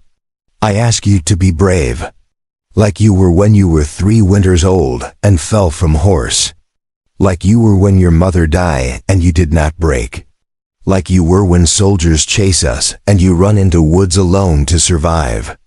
You were always brave, Netsana, more brave than me sometimes. Rebecca wiped her eyes roughly. I'm not that little girl anymore. That girl died. I'm Rebecca now, just Rebecca. She turned and walked out of the room before anyone could stop her. Hannah followed her to the front door. Rebecca had her hand on the handle, ready to leave. Rebecca, wait, he's dying. Whether you acknowledge him or not, whether you accept him or not, he's dying. Is this really how you want to leave it? Rebecca's shoulders shook. When she spoke, her voice was small and broken. What do you want from me? What am I supposed to do? I can't fix this. I can't make it right. I can't be the daughter he wants and the person I've become. It's impossible.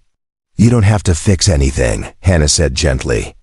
You just have to decide if you want the chance to know him before he's gone, that's all. Rebecca stood there for a long moment, her hand on the door. Then she let go and turned around.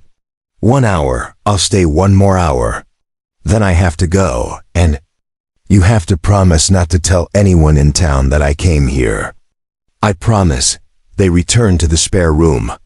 Pahayoko had drifted off again, exhausted by the emotional encounter. Rebecca sat in the chair beside the bed, and Hannah brought her coffee and a blanket. For a while, Rebecca just watched him sleep. Her face unreadable. Tell me about her, Rebecca said finally. About Mahina, my mother. Hannah looked at Pahayoko, but he was too deep in sleep to answer. I don't know much. Only what he told me. That she died of fever when you were 4, that you were strong like her. What was she like? Was she kind? Was she happy? I think, Hannah said carefully, those are questions you should ask him when he wakes. Rebecca nodded slowly. She pulled the blanket tighter around her shoulders. I keep trying to remember anything. A face, a voice, a feeling. But there's nothing. Just this void where my early childhood should be. Sarah said that's normal for orphans, that trauma erases memory. But what if it wasn't trauma? What if it was just being young? Does it matter which it was? Maybe not.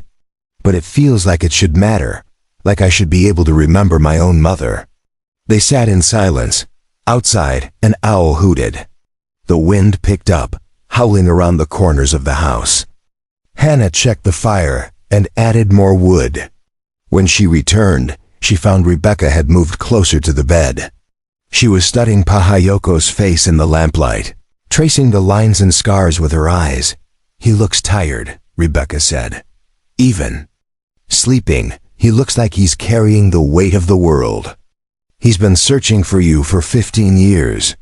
I imagine that weighs heavy. I wish he hadn't. I wish he'd given up, moved on, made peace with losing me. It would be easier for everyone. Easier isn't always better, Rebecca smiled sadly. No, I suppose not. Pahayoko stirred. His eyes opened, and he looked confused for a moment, as if he'd forgotten where he was. Then he saw Rebecca, and his face softened. You stay. For a little while, Rebecca said. I need to go soon.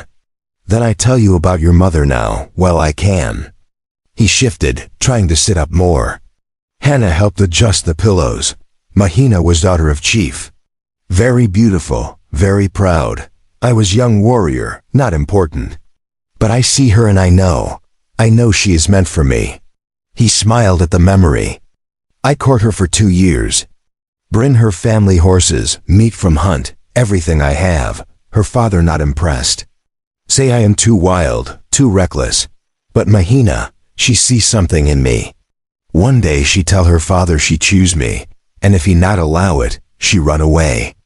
So he allow it, but he not happy. Rebecca leaned forward slightly, drawn in despite herself. What happened after you married? We were happy, very happy. I calmed down, become better man for her. She make me want to be better. Then you come, 1 year after wedding. You were perfect, so perfect. Mahina, she hold you and cry because she's so happy. She say you are gift from the spirits. His voice grew quieter. When you 3 winters old, she get pregnant again. Boy, she sure it was boy. But baby come too early. He not breathe. Mahina, she bleed too much. Medicine man try to help, but he cannot stop it. She die holding my hand, asking me to take care of you. Tears rolled down Pahayoko's weathered cheeks. I promise her. I promise I keep you safe, raise you strong like her, make sure you know you are loved. Then raid happen, and I lose you. I break my promise. Rebecca was crying too now, silent tears that she didn't bother to wipe away. You didn't break your promise. You searched for me. That counts for something, does it? If I smarter, if I braver. If I search in right places, maybe I find you sooner. Maybe you remember who you are. Or maybe, Rebecca said slowly, this is exactly how it was supposed to happen. Maybe I needed to grow up the way I did to become the person I am. And maybe you needed to search for 15 years to be ready for this moment. Paheoko looked at her with something like wonder. You sound like your mother. She always say everything happened for reason, even bad things, even things we not understand. Did you believe her? Not always, but I am starting to. Rebecca stood up. I have to go now. Sarah will be frantic. But I'll think about everything you've told me. I promise I'll think about it. That is all I ask. She moved toward the door, then stopped and turned back. Paheoko, thank you for not giving up on me. Even if I can't be what you hoped, even if I stay Rebecca, thank you for searching. You will always be Netsana in my heart.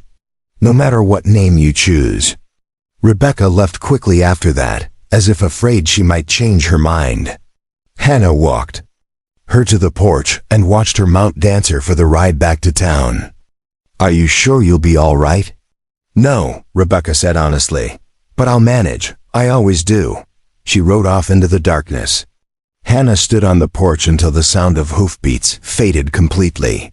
The night was quiet again, just the wind and the distant cry of coyotes.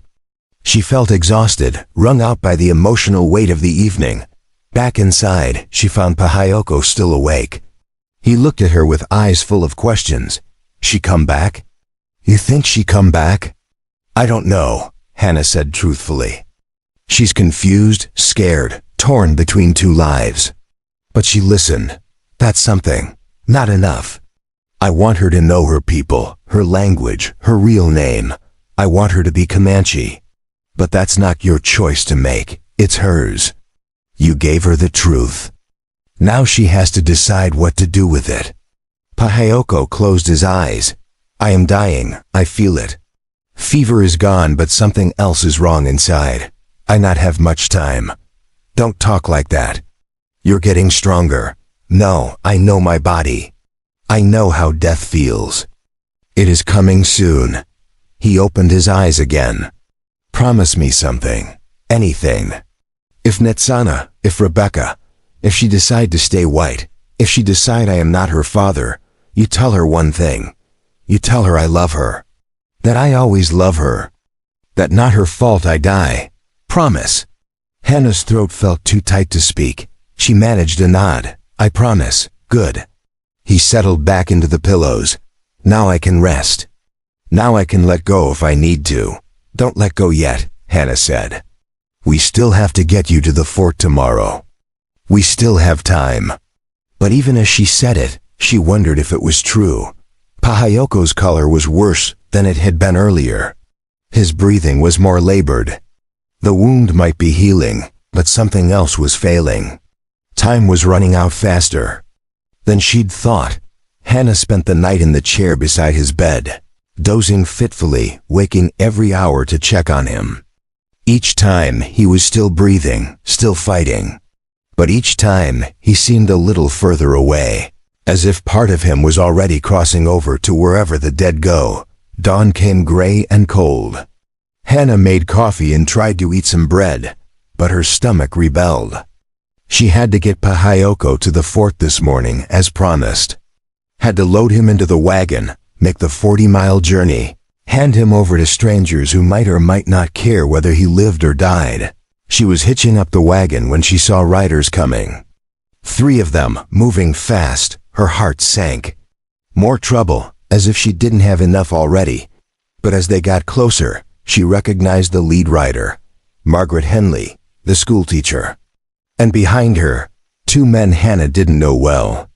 Daniel Ross from the trading post, and Jacob Collins, the young deputy who'd spoken up for her yesterday. They reined up in front of the house. Margaret dismounted quickly. Hannah, Thank God. We need to talk to you before you leave for the fort. What's wrong now? Sarah Hutchins went to Judge Thornton last night. Claimed Rebecca had been kidnapped. The judge issued a warrant for your arrest. They're organizing a posse to come after you. Hannah felt the world tilt. Kidnapped? Rebecca came willingly. She wanted to meet her father. Sarah doesn't care about that. She's furious, terrified of losing the girl she raised. And the judge is using it as an excuse to make an example of you. Ross spoke up. Mrs. Prescott, you need to leave. Now, take the Comanche and go. There's a settlement past the reservation border. People there who won't ask questions. You can disappear for a while until this blows over. I can't run. I gave Marshal Crawford my word I'd bring Pahayoko to the fort this morning.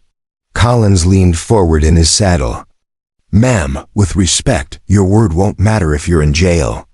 Or worse, some of the men in that posse, they're not interested in arrest. They're interested in vengeance. Hannah looked at the three of them, these unlikely allies who'd risked coming here to warn her.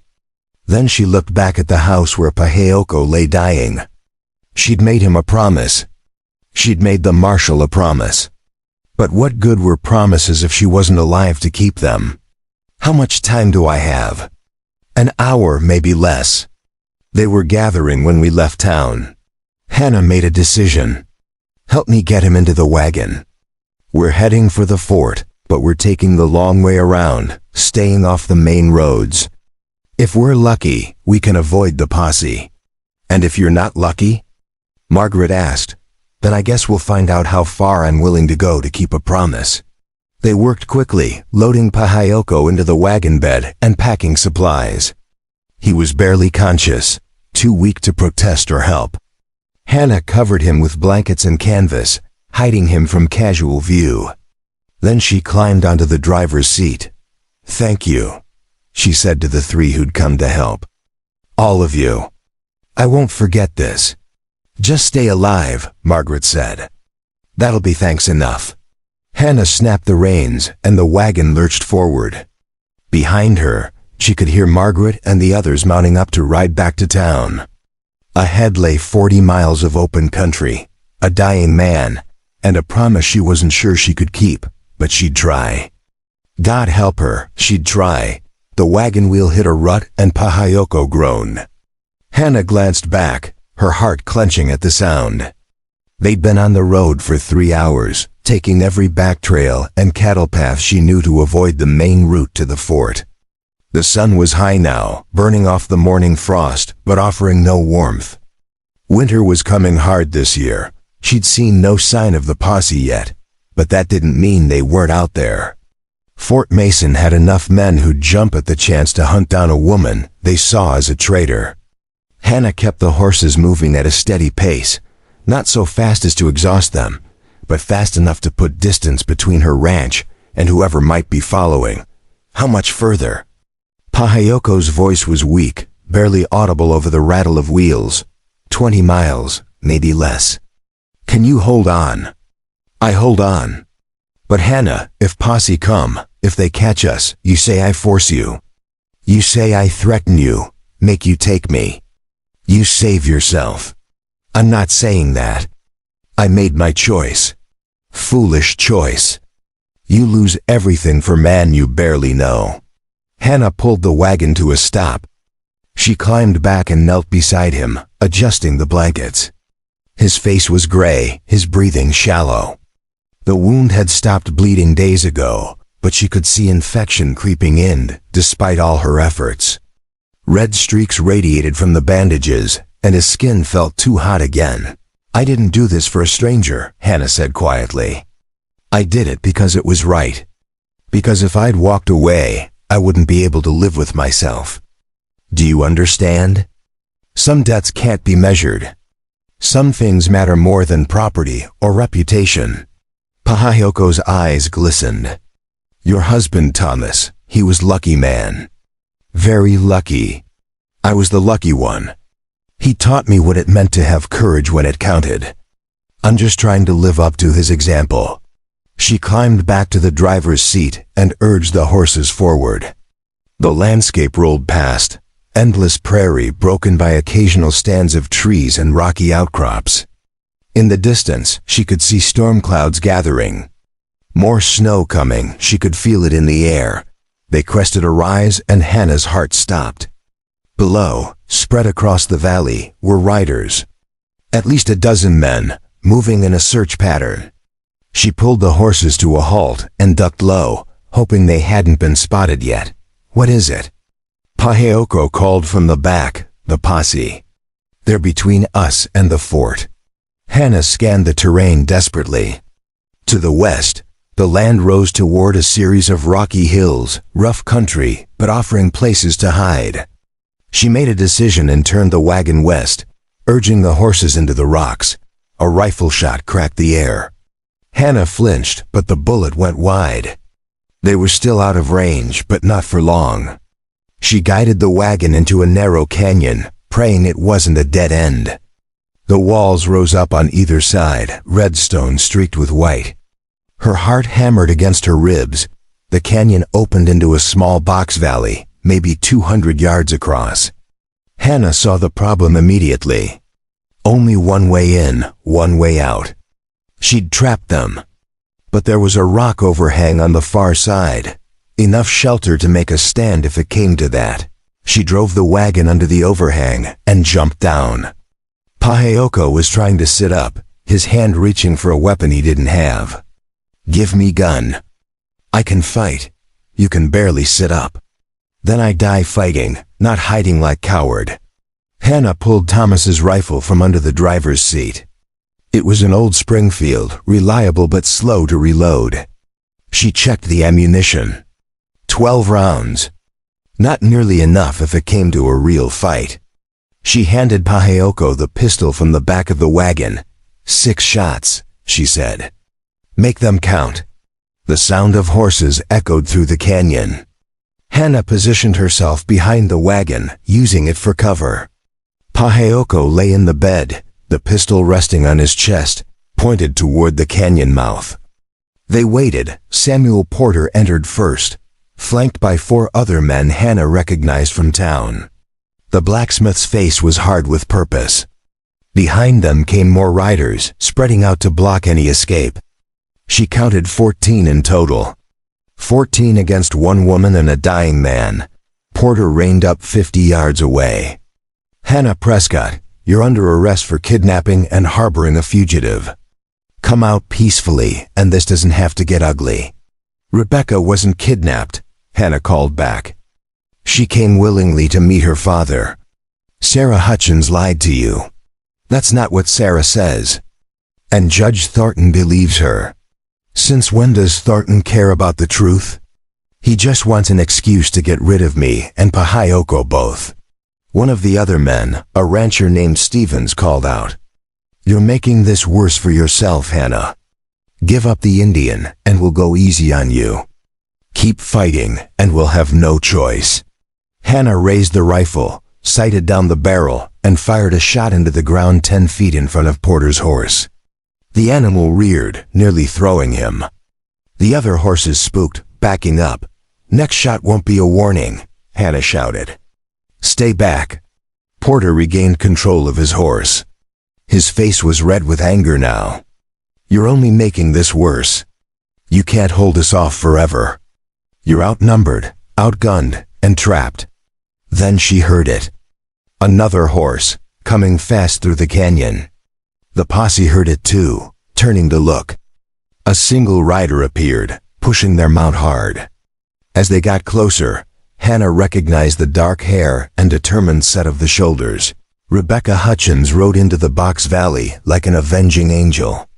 She pulled her horse to a stop between the posse and the wagon, her face flushed from hard riding.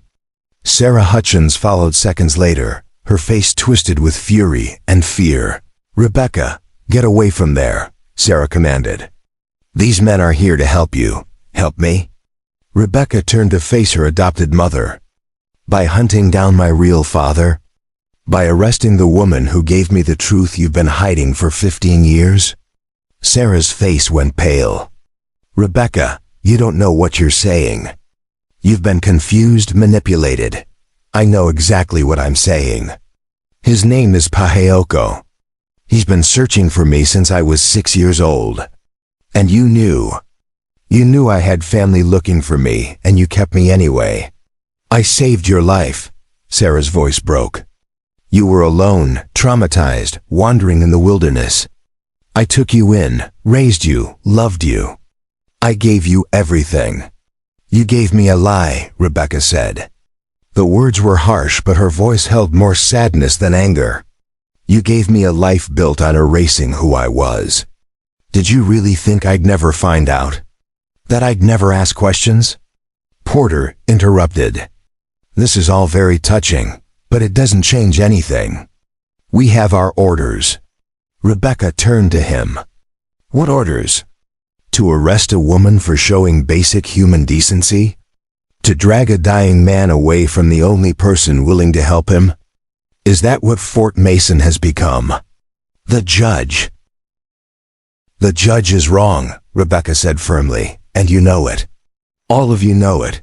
You're just too afraid to admit it. Silence fell over the valley. The men shifted in their saddles, uncomfortable. Hannah saw the moment clearly, the balance point, where everything could tip either way. Then another voice called out from the canyon. Stand down, all of you. Marshal Crawford rode into view, flanked by Judge Thornton and Reverend Mitchell. The marshal looked tired, his face grave. Thornton's expression was unreadable. Crawford surveyed the scene, taking in the standoff, Rebecca's defiant stance, Sarah's distress. Someone want to explain what's happening here? Porter spoke up. We're executing the judge's warrant. Arresting Mrs. Prescott for kidnapping. There was no kidnapping, Rebecca said before Crawford could respond. I went with Hannah willingly. I wanted to meet the man who claims to be my father. Thornton's voice was cold. You were coerced, manipulated by a woman with an agenda. I'm 21 years old, Rebecca shot back. I make my own decisions. And I decided I deserved to know the truth about where I came from. Crawford held up a hand. Everyone calmed down. Miss Hutchins, did Mrs. Prescott force you to go with her last night? No. Did she threaten you in any way? No. She told me my father was looking for me. She gave me a choice. I chose to go. Crawford looked at Thornton. Sounds like the kidnapping charge won't stick, Judge. Thornton's face darkened. There's still the matter of harboring a hostile Indian in direct violation of territorial law. Hostile? Hannah called from behind the wagon. He's barely conscious. The only thing he's hostile to is dying before he gets to see his daughter again. Crawford dismounted and walked toward the wagon, his hands visible and empty. Mrs. Prescott, I'm coming closer. Don't shoot. Hannah lowered the rifle slightly. Crawford approached until he could see into the wagon bed. Paheoko lay there, the pistol forgotten beside him, his eyes closed. His breathing was labored, each inhale a visible effort. How long has he been like this? Crawford asked quietly. It's gotten worse in the last few hours. The infection is spreading despite everything I've done. Crawford looked at the bandages, the red streaks visible even from a distance. He'd seen enough battlefield wounds to know what that meant. He's dying. Yes, even if we get him to the fort? Probably. But he wanted to see his daughter first. That's all he asked for. A chance to see her, to tell her he never stopped looking. Crawford stood silent for a long moment. Then he turned and walked back to where Thornton sat on his horse. The two men spoke in low voices, too quiet for Hannah to hear. Thornton shook his head repeatedly, his face reddening. Crawford kept talking, his tone steady and insistent. Finally, Crawford raised his voice so everyone could hear. Judge Thornton, with all due respect, I'm not arresting anyone today. This man is hours from death. His daughter just found him after 15 years. Let them have this time. Let them have this goodbye. That's not your decision to make, Marshal. Actually, it is. You can write up all the warrants you want, but I'm the one who has to execute them. And I'm telling you, I won't do it. Not today. Thornton's face turned purple with rage. I'll have your badge for this. Maybe, but I'll still be able to look myself in the mirror. The judge wheeled his horse around and galloped back through the canyon without another word. The posse members looked at each other uncertainly. Porter spoke up. Marshal, what are your orders? Go home, all of you. This standoff is over. Slowly, reluctantly, the men began to disperse. Porter was the last to leave. He looked at Hannah, and for a moment something like shame crossed his face. Then he turned his horse and followed the others. Rebecca dismounted and ran to the wagon. She climbed up beside Pahayoko, her hands hovering over him as if afraid to touch. He's alive, Hannah said, but barely. Pahayoko's eyes fluttered open. He looked confused for a moment, then focused on Rebecca's face. A smile touched his lips. Netsana, you come back. I'm here. Rebecca took his hand, her tears falling freely now. I'm sorry I left. I'm sorry I was afraid. No sorry. You are brave. Always brave. I see it in your eyes, even when you not remember who you are. Sarah had dismounted and was standing at a distance watching. Her face was a mask of conflicting emotions, love and fear and loss all warring for dominance. Reverend. Mitchell approached her, speaking softly. Rebecca looked at her father, this stranger who'd searched for her across 15 years and countless miles. Tell me about my mother. Tell me about Mahina. I want to know everything. Pakayoko's voice was fading, each word an effort. She was morning star, bright and beautiful and strong. She sing to you every night, songs her mother teach her. Songs. About the buffalo, about the wind, about the people who came before. I wish I could remember. You remember in your blood, in your bones, memory not just in mind. Some things, they live deeper. Rebecca squeezed his hand. What was my name, my real name? Say it again. Netsana means bright morning. We name you. That because you born at dawn, when first light touched the prairie. Your mother say you bring light to dark world. She was right. Hannah watched from a distance, giving them space. Marshal Crawford stood beside her.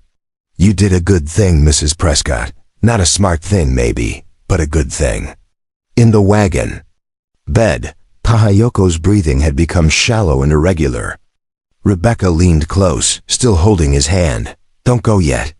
Please, I just found you. Cannot stay, Pahayoko whispered. But I die happy now. I die knowing you alive, knowing you strong, knowing you find your way in this world. That is enough. It's not enough for me. I want more time. I want to learn the language, learn the songs my mother sang, learn who I was supposed to be. You are who you supposed to be. Rebecca and Netsana both. Two names, one heart. You make your own path now, daughter. You be bridge between two worlds. That is your gift. His eyes closed. His breathing stopped, then started again, weaker. Rebecca pressed her forehead against his hand, her whole body shaking with sobs. Sarah stepped forward finally, unable to stay away any longer. She put her hand on Rebecca's shoulder. I'm sorry, Sarah whispered. I'm so sorry. I thought I was protecting you. I thought if you forgot, you'd be safer, happier. I was wrong. Rebecca looked up at her, tears streaming down her face. You were my mother when I had no one else. That still matters. That still means something. But he was my father, and I needed to know him. Pahayoko's eyes opened one last time. He looked at Rebecca, at Sarah standing behind her, at Hannah watching from nearby. His lips moved, forming words in Comanche that none of them understood. Then, in English, barely audible, thank you, all of you, for giving me this. His eyes closed. His chest rose once more, fell, and didn't rise again. The silence that followed was absolute. Even the wind seemed to hold its breath. Rebecca bent over him, her tears falling on his still face. Sarah wrapped her arms around the young woman, holding her while she grieved. Hannah felt her own tears coming, for this warrior who'd saved her life, who'd spent 15 years searching for his daughter, who'd died knowing she was alive and safe. Marshal Crawford removed his hat. "I'll arrange for a proper burial. Unless Miss Hutchins wants to handle it herself." Rebecca looked up, her face streaked with tears. "Can we bury him here? In this valley?"